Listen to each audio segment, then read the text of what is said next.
few more people because a number of people emailed asking, verifying where it was, so maybe they're just running late. So thank you all for coming. I think since it's such a small group, I'm going to actually have you introduce yourself because a number of you are new, and we actually have 9 new town meeting members this year. So it's kind of a good turnover and a lot of new people and new faces.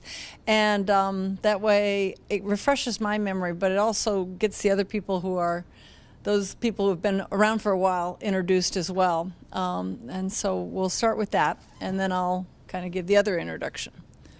So take the mic for the people at home and introduce yourself. Hi, I'm Phyllis Neufeld, Precinct 5, and I'm a newbie.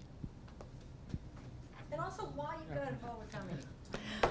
I got involved because we had 6 seats that were open. Only 5 people had put their names in, and I wanted us to have a full contingent and a full voice, so I decided to be a write-in candidate.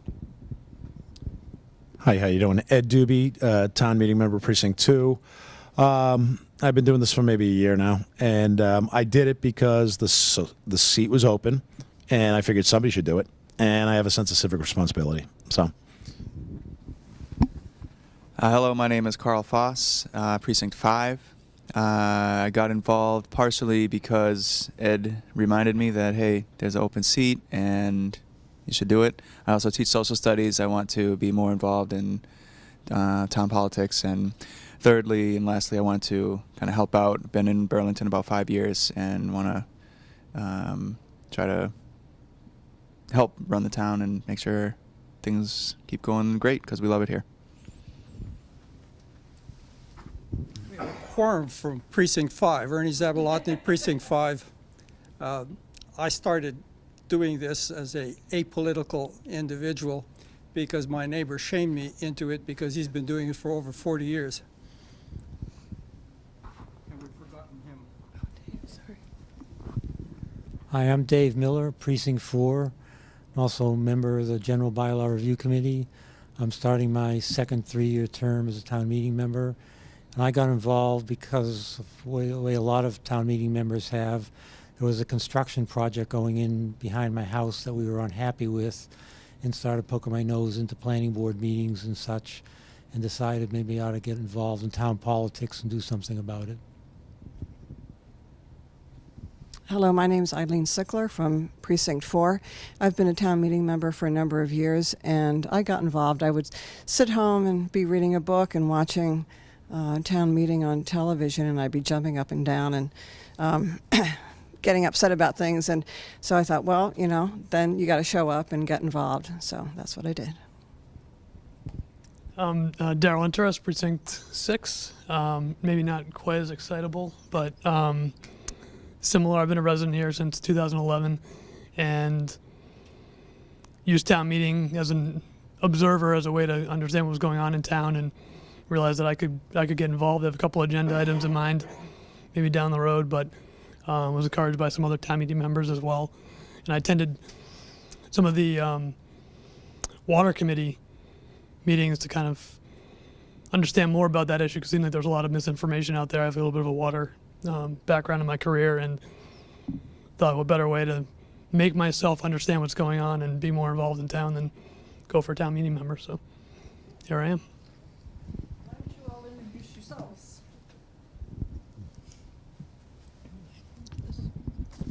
It's on. Okay. I'm just going to pass it around. Pass it Yeah. around. Okay.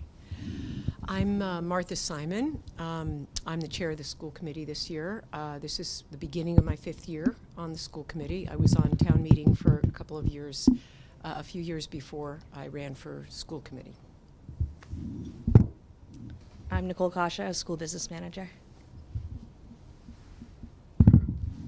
Hi, I'm Chris Monaco. I've been on the school committee for quite some time. I don't even know how long, but been involved in the schools and have a very strong interest in how good they are and how good we want to keep them and keep them moving forward, because the most important thing, I think, is to be progressive with our school system and make sure that we don't fall behind. So what we thought we'd start with tonight is the financial articles. And then the schools also does have one general bylaw article in the warrant this year. So the biggest budget item that the schools has this year deals with their operating budget. Now, you all have a budget book, which is the little spiral bound book that's in there. And I think that there was also was there a handout for school budget? Yeah, we have on our website, we Okay. have, and at the, on our website and also at 3 locations in town, the clerk's office, the library, and Senior Council Center. on Yeah. Aging. There's full unabridged budgets, so all of the details. And also on our website, you can find that under the school committee page. So Martha, you have it open. What page is your? It's on page 49, Department 300, Local Education. Yeah. So if you want to look at that. Nicole, do you want to just kind of give an overview? I know that schools has been in the middle of really revamping kind of how you report the budget and those types of things. Are there any kind of this quick synopsis of what you've done and how you've improved that? Sure. So last year we rebuilt the way that we budget, the way that we present our budget. Basically, just started over, rebuilt the budget teacher by teacher, department by department, to, I guess, organize things in a way that made sense with the way that we operate, in a way that made the most sense to the end users, you guys, to interpret the information. So that's really it, I guess. I just know there were a lot of reporting that it was formatted in a different way, and I think that confused some people. But this year is kind of you're building on that first year. Any of the school committee have any? Yeah, and in addition, so this is the second year that we've been using this new format. And so Nicole has also been tweaking it, so finding things that were still in a place that maybe didn't make sense, and that caused some confusion because some line items changed in percentage by a large amount. Should I get into details? I don't know. I mean, Be my guest. the superintendent's salary line item changed by a large amount because there were previously other, not just salary, but other, his benefits were in other line items in other parts of the budget. And so what Nicole did is said, well, all those really ought to be in the superintendent's salary line item. So she put them all there. So it looks like it is a big percentage increase, but the budgeted salary increase, which has not been given at this point, is 2%, which we put in the budget based on the fact that that's what the teacher salaries were for this year, was a 2% raise. And the process for deciding on that is that at the end of the year, it'll be in June, the school committee evaluates the superintendent every year, and we present a formal evaluation. There's actually right now a survey out for parents and community members and staff asking for people's feedback on the superintendent. You can go to the website, I think, and get it if it hasn't been sent to you because of your role in town. And we will review all of that information and our input, and we will give an evaluation, and then we will also update his contract for the new year with his new benefits. Is that accurate on the financial end? So there was some confusion about that, understandably, but I also don't like it when people like run with it and go, this is it, you know, what, you know, if people can ask, there's usually a reason, and Nicole's been really good about being able to explain stuff. So please do ask if there's a question like that. So any questions or any other comments just in general about the operating budget? One of the things about the school budget is, just like most of the other budgets, you vote for the line item. And I know those people were new, we kind of went over what that process was. So that's kind of how that works. If I could also clarify, especially for new people, the school budget is, you can see there's actually two separate sections. It's one line item, number 58, but it says total operating, and then it says special education, and it says AA. So AA stands for accommodated accounts. And this is something that was set up, I believe, 10 years ago, maybe 15, where the town understands that if we have students with special needs who need out-of-district placements in particular. So we have, I'm backing up again. We have special education students in all of our grades and all of our schools, and we provide the majority of our special education services in the district, and their expenses are in that total operating line item. But there are some students who have more severe needs, require other settings, other placements, and those can go from $50,000 to $200,000 per student. So if there's a year where there's a student who is not successful in one setting and needs to add that can take $200,000 out of the operating budget, which takes away from the other students. It might be that a family moves into town, and all of a sudden we have these additional large expenses. So the town understood that and has really been generous, because not all towns do this. Some towns do it. We have an accommodated account, and it includes the cost of the tuitions for those special education students who are receiving their special education services out of district.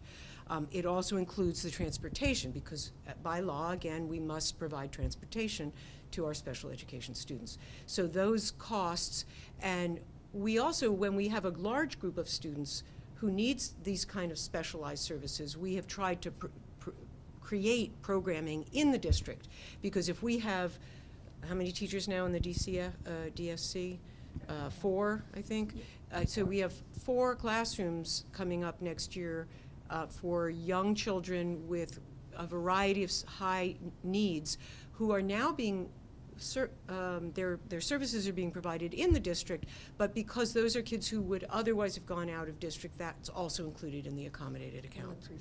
And we have an integrated preschool, which is here in the high school, and what that means is that we are also required to provide special needs services for students once they turn 3. So as soon as a child who's been identified with special education services turns 3, the school district must provide services. So again, we used to send those kids to specialized preschools. We then at some point had so many students to serve that we created a preschool here in Burlington that provides those services.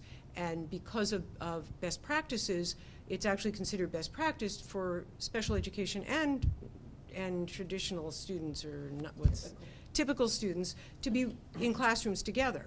So we have both typical students and we have students with special needs in our preschool.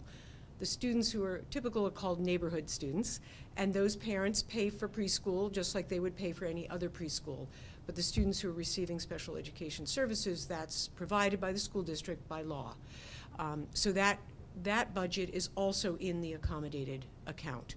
So if you're new to this, that we are very fortunate that that's a separate area. But together, the total operating budget for the school district plus those accommodated accounts is what is this line 58 for local education. And that's, again, why the percentages are different at different ends.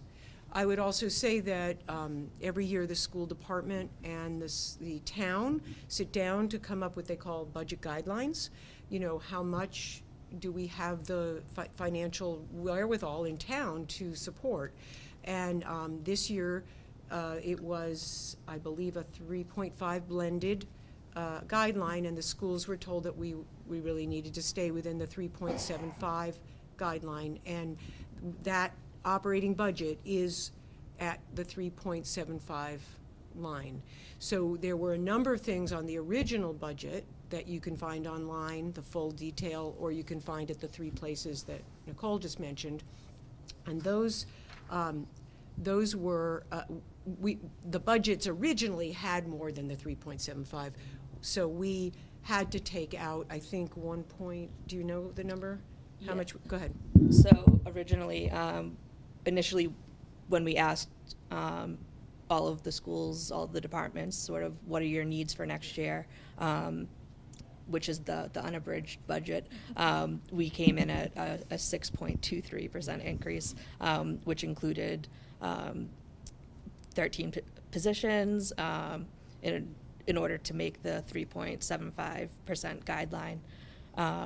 We needed to reduce 1.27 million. So that's what we sort of were able to carve out to get down to that 375. And some of those choices were difficult. I mean, we really would have liked to have put back in the assistant principal that we lost at the memorial school, and would like, you know, there were math specialists we wanted to put in, and there were other things that didn't end up making it into the final budget. But we did have this final budget that met the guideline that we were requested to stay within. And then the accommodated budget was different, because those costs are not controllable. Good. So, are there any questions? You guys have, I know, keep seeing a lot of you, because you're new, have come to a number of the evenings, so I appreciate that. But I just didn't know, you know, in terms of schools, if there was anything going forward with that. Okay. The next section, just like all the other budgets that we've talked about, is dealing with capital budget items. And the schools do have a number of those items on the list from the table of contents. Those are the Article 7 dash numbers. And although Nicole is not the facilities expert, I don't know if there's any questions that anybody had on any of those items in terms of 7:15 to 7:30. 7:30 Yeah, are the school. are the based. school items. And again, for people who are new, the town, again, comes up with an amount of money they feel that we can afford as a town for capital improvements. And it's typically divided up about half and half. The town side gets to propose what they feel they need, and the school side proposes what we feel we need. And some years, like, you know, last year, we didn't use all of the money because the town really needed an additional dump truck. I don't remember what it was. The vehicle for DPW. Oh, for which? DPW. For the DPW. So that's not final, but we, again, those articles are add up to 1.4 million, and that's the amount that the town sort of identified as being available for expenses, for capital expenses. Can I have the mic? So we had a little glitch this year. Last year we did cut something in our warrant article list in order to give the town what they needed. We try to work together, and you know, sometimes they need things, sometimes we need things. This year we had a surprise when we found out that we didn't have enough money in the building and rental revolving account to pay for our summer help. So every year we hire summer help to clean with the custodians, get the buildings ready. It's an inexpensive way to get the schools ready for the fall. We hire the kids, the college kids home for the summer. And we didn't have money this time for sort of a pretty understandable reason. We had, the money would come from the building rental account, and we had Bay Path College renting for quite a long time, and that provided us with money that we could use for that purpose. And then Bay Path left a couple of years ago, and we had the town, some of the departments of the town move into the space because they were renovating, what was it, the bank building? Is that what they were? It was a combination of human services, and then also some of them moved into the bank building bank, when it was okay. done. Yeah. So we had the town in that space for a couple of years, and of course we didn't charge them rent. So the surplus money that we had in the revolving account was used. And when we figured out kind of late in the game this year that we didn't have the money to pay for the summer help, we kind of panicked because we need that summer help. And if we were to pay custodians time and a half to do overtime, et cetera, it would have cost us more. So we went to Ways and Means, and they were very understandable and very good, and they agreed that we should have a warrant article for 1 year only, because we expect to get more rental income in. So there is a warrant article that's unusual, and it is the one for the money for summer help. Okay, what- Article number 30. What's the amount? Was it 125,000? And so that's the reason that we were behind on the money for that, is because we had no rental income for that space for 2 years. And hopefully that will go away, and we'll be able to pay in the future out of our rental account. Go ahead. Which is related to another non-financial article, also on the warrant, Article number 37. It's a general bylaw article. So, as Ms. Monaco mentioned, we previously had rented the space in the school to Bay Path College. We had the revenue coming in for that rental, the space of the rental of that space, and then when that was vacated, now we are renting the space out to administrative offices of the Lab Collaborative, which we're a member. I don't know. Everyone's probably not familiar with maybe what Lab Collaborative is. We're a member community of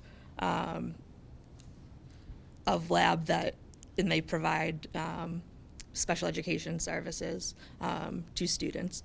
So their administrative offices are what is now in that space. Since this article is basically because in the municipal modernization bill that was passed, what year was that? 2013. 20 what? 2013? It was 2010 and 2013. So the 2013 one. Yeah. That's a state law. Yep. Yes. State law.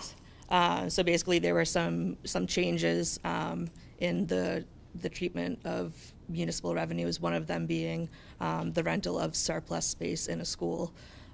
So this, in order for us to be able to use the money that Lab provides us for renting the space in the same manner that we had previously, we need this provision to be adopted by town meeting. Without the adoption of this, basically, the money that is in the fund can only be used during that one fiscal year on the space that is rented itself. So we would only be able to use it for upkeep and maintenance of the however many square feet it is that of space that the Lab Collaborative rents from us, not any other part of the building. And if the money was not used by the conclusion of the fiscal year, it would return to the general fund.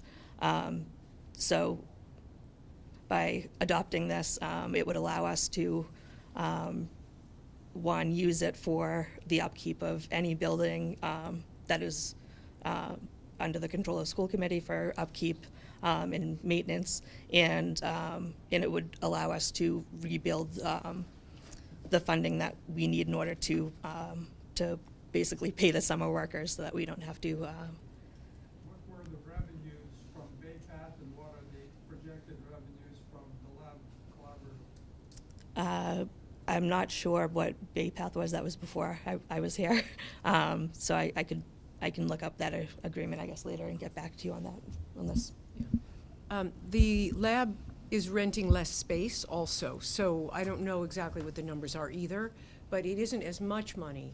But what Article 37 does is it says we don't want to do Article 30 every year. We don't want to have a separate cost that we can't use our building and grounds revolving account for our summer cleaning. We want to be able to do that again. And Mass General Law allows that, but it only allows it if town meeting accepts. It's called adoption of. So in my mind, Article 30 and Article 37 are very linked, because Article 30 is a one-year problem that we have because there were this couple of years with no income, and because our new tenant is in a different category than our old tenant, and therefore we can't use that money for the summer custodial help throughout the district. So Article 37 sort of fixes that. We're trying to fix problems that we found. This one's actually a new problem, but accepting that law that's allowed by state law allows us to then, going forward, we wouldn't expect to come to town meeting for money for the seasonal employees in the future. So, did that answer your question as best we could? I mean, we didn't have the data, the numbers. Reasons for the differences are immaterial.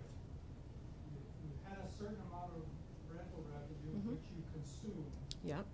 and now you're going to get other rental revenue that's smaller, which presumably you will consume. If it was necessary to have that income, the difference between those two numbers is an additional operating cost, which we would expect to see in a request in future budgets as a reason for the increase that you need.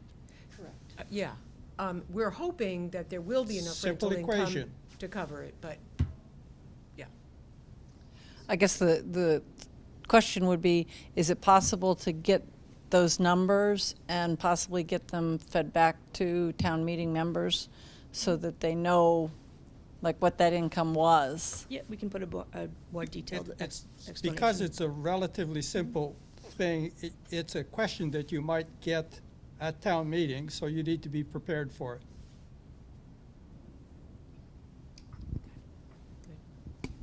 And speaking of equations, so how was the 125 determined?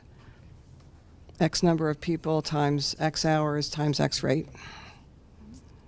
So basically, I looked at what was paid last year to summer workers and the difference between what what we had available in the rental account and what would need to be paying out in order to have the workers come in and clean the building. So it was 125 plus there's a shortfall in the rental account now or something? Sorry. No, That was the total last year. Yeah, what was the total paid then, I guess, last year? What was the total paid then last year, Nicole? Do you know? I don't have those numbers in front of me, but yeah. So in terms of if there's like 20 kids or something doing the painting and whatnot, or what does that look like? I'm just trying to Material visualize. said there's about 45 on page, the backup packet, Okay. on page 93. There aren't specific numbers on a lot of it, but it says about 45 staff for Okay. seasonal employees would be hired, and they would assist the custodians and the maintenance department Oh. with the tasks of over the summer that we do to clean the buildings, and they would work approximately 20 hours a week or less. And so they wouldn't be paid the same rate as our custodians, but they would get, it's also summer jobs for mostly local kids. So I'm not, other than knowing what the salary pay is, which we don't have here, I asked Nicole earlier. So like the lab and Bay Path question, I would have that ready for town meeting. I mean, how did you determine the 125? And if you say we spent 125 last year because there was 2,000 hours at $10 an hour, I mean, it just gives people some support. Okay. And then lastly, so how are these kids supervised? Do we have one or two of the janitors who work here regularly supervising them? Yeah. They work alongside them. Okay. All right. So we're not paying extra for someone to supervise them outside of, regulars. Okay. Thank you.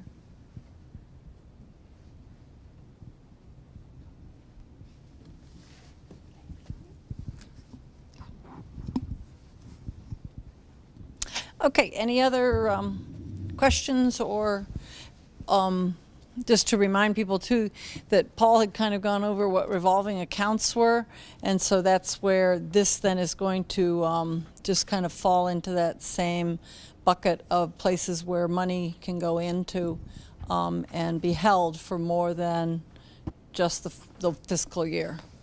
It basically is held on to in those accounts. That's why you set up revolving accounts. Yeah. Good. So this bylaw change would set up that revolving account so that the money wouldn't just go, at the end of the fiscal year, wouldn't just go to the general fund? Yes. What if there was a surplus in the revolving fund? Could money then be appropriated to the general fund without town meeting vote?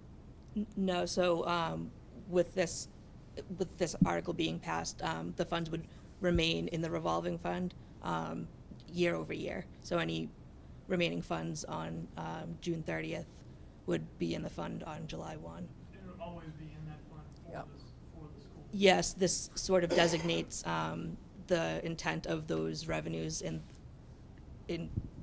basically oversees for what purpose they can be spent. Once that money's in that revolving fund, it wouldn't ever go back to the. No. Well, it actually isn't going back to the town fund because it never was. It's not it's income revenue from outside, so it's not money that town meeting appropriated for the schools. It's rental income from outside places. Sure, I'm just thinking Yeah. if the town needed money for some other reason to get money from that revolving fund, the answer sounds like it's no. No.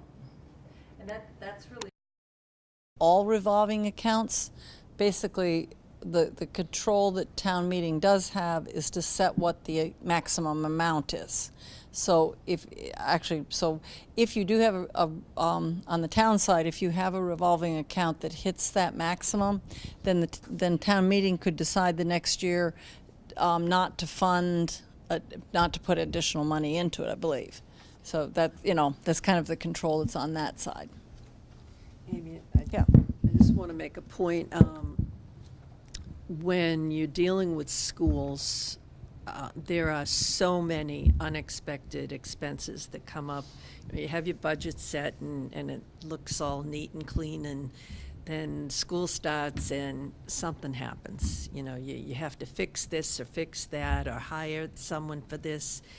And oftentimes, if it's building related and there's some money in that account that has accumulated, we're able to pay for what happens with the money from the building rental account, which is why we need this, whatever it is, to pass so that the money does accumulate. But whether it's, an air conditioner breaks or a boiler blows up, rather than have to go to the town, to Ways and Means and ask them for a reserve fund transfer or to raise and appropriate new money, it's nice to have the revolving account with a little bit of money in it, which there isn't now. I mean, there's very little in there now because we haven't had a lot of rentals in the past 2 years, but it's a good thing to have that money in the revolving account because it spares us having to go back to the town for money during the year when unexpected things happen relative to the buildings. It can only be spent on buildings and grounds. It can't be spent on anything else. I'm smiling because I'm a facilities manager, so this is. Yeah, you can understand that. Yeah. Any other questions on the school items or anything? While we're on custodial matters, another suggestion I have, there is that bottom line item for custodial management services that are not related to the schools but are additional. I believe it's a $41,000 or $42,000 amount. It's article number 29, if people want to look at it. That I do know that quite a few Article people 29. wonder what in the world that is and why is it a separate category. It you would be wanna answer useful it, or do you to want me? identify This it is more the s- in greater detail Right, for this at is- least some members Okay. than we have been able to in the past. So Article 29 is called School Community Custodial Services. So they've had this for many, many years, and it's not actually part of the school's money, requested money, but it's saying, does the town, and for years town meeting has agreed, does the town want to fund the custodial services for the leagues in town or the Boy Scouts that rent the town? Because every time somebody borrows or rents the building, they have to pay for the custodial services. So if somebody's renting our building, and this question has come up recently, we don't pay for the custodians to come in for overtime or extra hours. So anyone who rents the building there's certain fee schedule, but for certain community groups that have been identified in the past, I don't know the list off the top of my head, the town said, we want to pay those custodial fees so that the youth league of basketball doesn't have to pay that much money to rent the schools. So it's actually the town kind of wants to support this, and it's called the school community custodial because it's paying our school custodians and its use of the school buildings, but it's not part of the school operating expenses, and therefore it's a separate article, and every year it's listed as a separate article for that reason. And it's been, I think the first few years I was here, it was the same. Last year there were a couple of new community groups that were interested, that were asking could they be part of it, and town meeting did approve that change, a couple $1,000s, I think. So this is represents the number of hours of custodial help that have been agreed to by the town to fund the custodians for a variety of community groups. So my suggestion is to make it clear to those who might be asking the question the first time or the 20th time, a listing of those groups that actually use school facilities at off-school hours that require these services. Okay, I didn't look for that. It might be in the backup. Did anyone, so that's warrant 29? Are these numbered? No, backup 30. Because I know Do you quite know- a few town meeting members look at that as a mystery number and they get tired even asking about it. And just the definition of the kinds of people that are using it, for example, the music programs and the concerts, is that part of this No. this category or No. the school category? That's school. That confusion is what I'm looking to, Okay. making a I- suggestion to erase. I think it's a good idea to have a list of those groups for town meeting, but Amy, could you help us out? Is this backup packet in numerical order? So if there's nothing between 30 and, is it 20, what did I say it was, 27? I see 15. It is actually on page 92. Page 92, okay. So on page 92 of the backup, it's got all the list of the groups. So anybody can get that right now. Any town meeting member already has that information. It's on page 92, the answer to your question. Do you want me to read some of them? No. Okay. My suggestion then is to just point that out if it's appropriate, or if somebody wants to point it out, Okay, that you should have read it before you came here instead of asking the question. yeah. Like I Okay. Uh-huh. On page 92 of the backup. Okay. Anyone else got any questions? Any other questions? So we know the number of hours that these groups are going to be in? If you look on page 92, Yep. it says the Fox Hill School is used by the Boy Scouts 2 hours a week for 34 weeks at a cost of $42.42 per Right. hour for a total of 2,800. But we know that for, I mean, because that's a consistent sort of It's usage. is consistent, that- and if it doesn't all get used, then it doesn't all get used. But right. generally, these are requests by specific groups, the Boy Scouts, the Girl Scouts, PTOs, Adopt a Class. So these are things that are, the community wants to support. No, I know The that, soccer. I know that we've received money from Pop Warner. Maybe there's different, They may want to use And some boosters. facility more than these 60 hours that are listed in here. It's not that these groups wouldn't ever pay anything, but it does pay this amount. Does So- that, go ahead. So basically, once they're exceeding the hours that are listed here that have been funded by town meeting, it wouldn't make sense for the school to then having to experience the expense of a non-educational related expense for the custodians when it's because So like Pop Warner is coming in. So Pop and Warner, anything over 60 hours, they would then pay. Correct. Is that it? Okay, Yep. for the janitors or something. Okay. I gotta run. Okay. It's nice seeing all of you. I hope you all support our schools.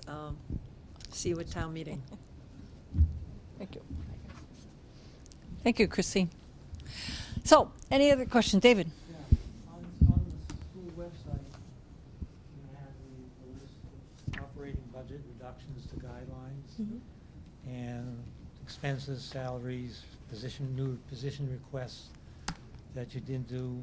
So basically, how is this going to impact sort of the education in the school system? What's the impact of not doing what you think you really wanted to do is going to be on our education part of things? Do you want to? Yeah, we're not thrilled. For example, we're not going to be able to fund all of the additional music teachers we wanted to. It means that music teachers may be shifted from one position to another. All the students will still get music, but it requires reconfiguring things in different ways. The Marshall, I don't know all of the details, but there's partial positions for some of the Marshall Simons requests, and again, they may have more students in a section, so it will be absorbed in some ways. The elementary math specialists that we wanted to put in, the principals were asked, would you rather have the elementary math, we have elementary math specialists, I believe, in 2 buildings. We wanted to get them in all 4 elementaries, but the principals felt it was more important to, I don't have the original list, but they felt it was more important to have the adjustment counselor than the math specialist. They made that priority choice, and I respect that they would be the best ones to, I wish we could do both. It means there's a little less support in other areas, but we were able to add, I believe it was a guidance counselor instead of a math specialist at Fox Hill, for example. So it will impact the excellence, the highest quality that we. I wasn't questioning the choices. Yeah. That choices are going to have an impact. Yes, and the impact is that there are certain areas where people are really strained, and yet we wanted to stay within the guidelines. I mean, if the town wanted to fund those positions as well, we'd be happy to hire those staff and provide those services for our students. But, budgets and revenue are difficult. There's a tension always, and there are people in town who don't want to spend, feel we're spending too much money in the schools. And so we have to kind of make those choices about how we're going to spend the money that the town has agreed that we would use. Does that answer your question more? Yeah. And could I just Yeah, add? sure, please do. So basically from now until the start of the next school year, we'll have a lot of changes between maybe like retirements, teachers maybe working in a different district, which sort of allows us to, if a teacher retires and then we have a teacher the new hire basically being replaced at a lower stepping grade, it sort of frees up some money that we might be able to fit in other needs. And then on the other side, other things might change, like in enrollment or what classes students sign up for, say at the high school, if it's maybe another language, and we don't have enough of that language teacher in order to meet what the kids are taking, would sort of need to work all of those into. So it's sort of, I guess, an ever-changing budget that we're trying to manipulate in order to provide all the services to our students. And that's partly, I mean, as we mentioned earlier, town meeting votes on the single line item, because within that, if there needs to be, if all of a sudden we get 30 new kindergartners, we're going to have to hire another kindergarten teacher somewhere. And it's up to the superintendent, with the approval of the school committee, to figure out how we're going to make that work. We get retired, like she said, or if there's a retirement, new teachers, those kinds of things. So it's a moving target in many ways, but the goal of the school committee is to provide the services that our students need. And it's always hard to figure out, if we don't have enough money for all of the services that we'd like to provide, where are those cuts going to come? And these were the places. So these are not cutting things we already have. These were requests for, generally, there may be an exception to but generally these were things that the building principals or other department heads had said, we really could use this because we have students who would use these services and benefit from these educational experiences. But we just couldn't include all of them in the budget given the amount of money that we agreed to keep.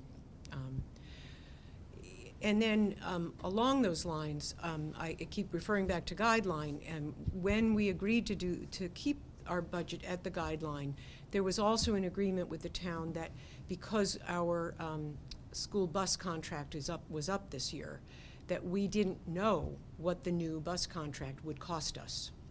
So if people, I'm sort of going to shift the conversation a little here, and if people, did we get to enough of your concern? I mean, so if you look at article number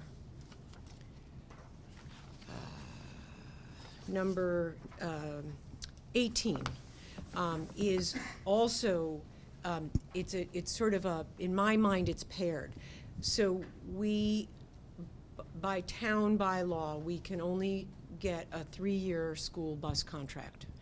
And our last one was a 3 years with the option to renew. What? It's mass law. Mass law, Mass sorry. General. Mass law allows this. And we had a 3-year contract, and then we renewed it for 2 years. We were happy with our bus company. But that 5 years was up. So we're now entering into a new bus contract. But what we actually hired a consultant to help us figure out the best way to do it. And basically, in order to only put out to bid a 3-year contract would have cost us more money because, correct me if I'm wrong, but because the bus company, in order to meet our needs, would have to amortize over 3 years all of their new costs that they might have for a new contract.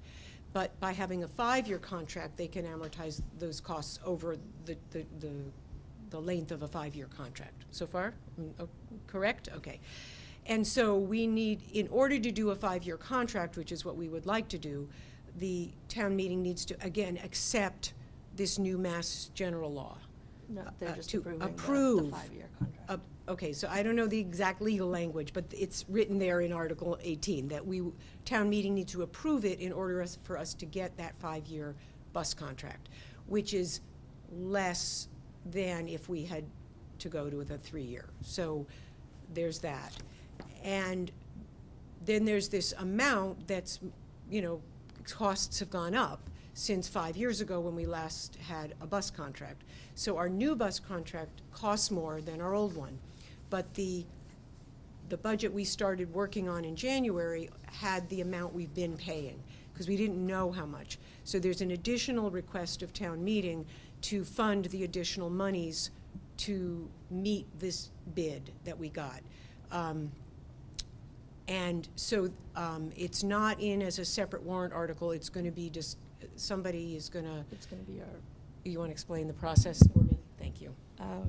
Yeah, so it's not a separate article. It's just a change to our operating budget. So there will be an addition to the operating budget you see here on line 58, which would include that additional money to pay for the bus contract. Because the town, I think the town administrator felt that was a better way to do it, to process it. Is that accurate?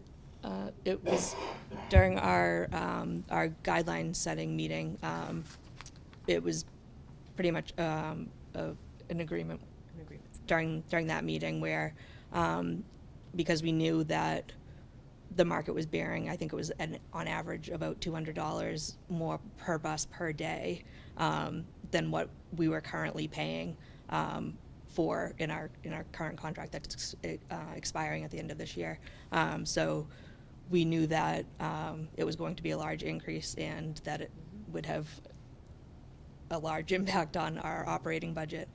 So because we did not know what that increase was until we did put it out to bid, the agreement was that we would hold to our 3.75 guideline for operating, with the understanding that the increase from what we have budgeted to the increase in the contract would be outside of that 3.75%.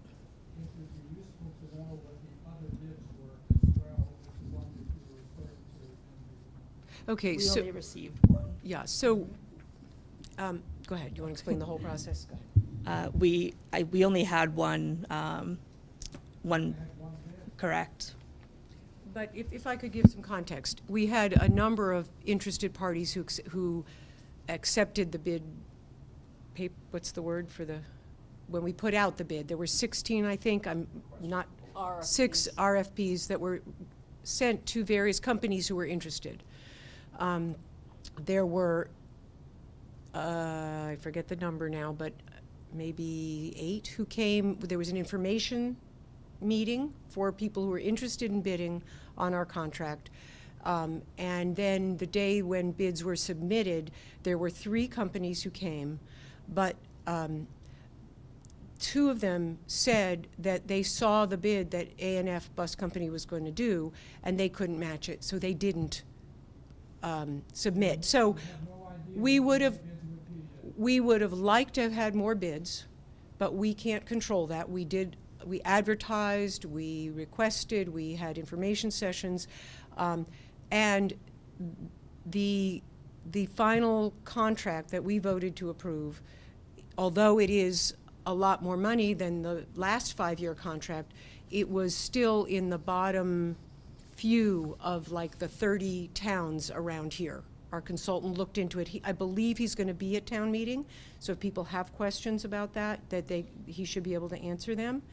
And it's frustrating because it's a lot of money, and we kind of wish there was sort of a competition. But I think there was I believe there was a competition, and that the bus company that we have been working with, that we've been happy with, did come in with probably the best bid.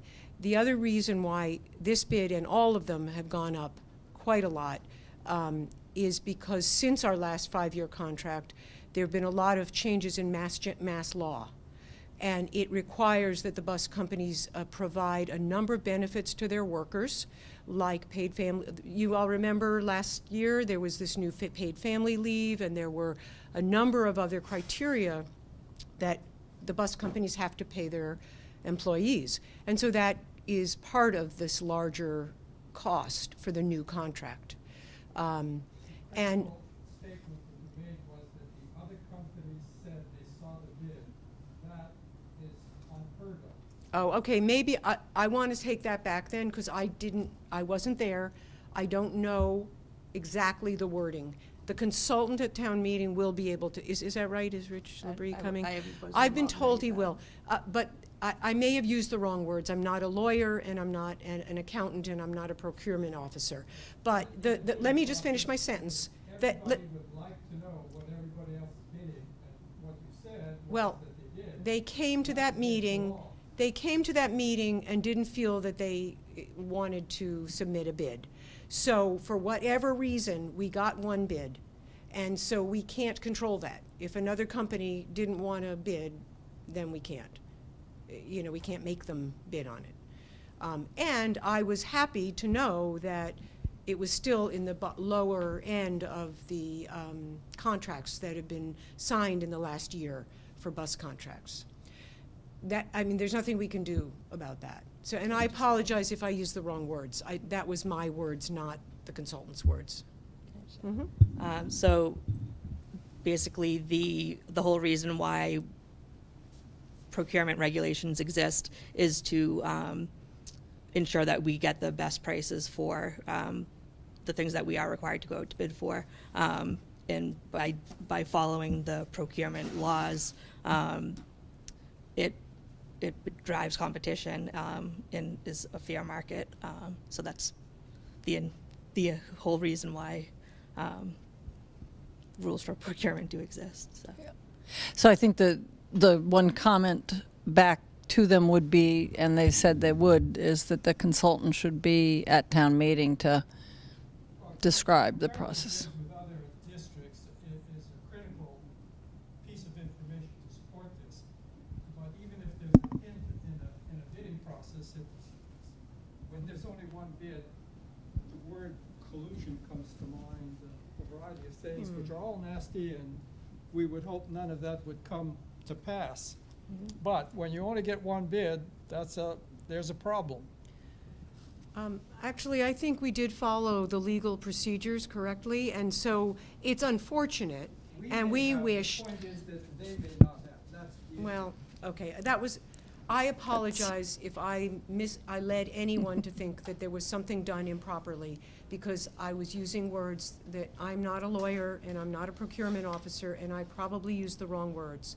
So I really hope that nobody thinks something was done wrong, and we will ask that question, though, of our consultant, and hopefully he'll be at town meeting. Yeah, I think that's the best for that.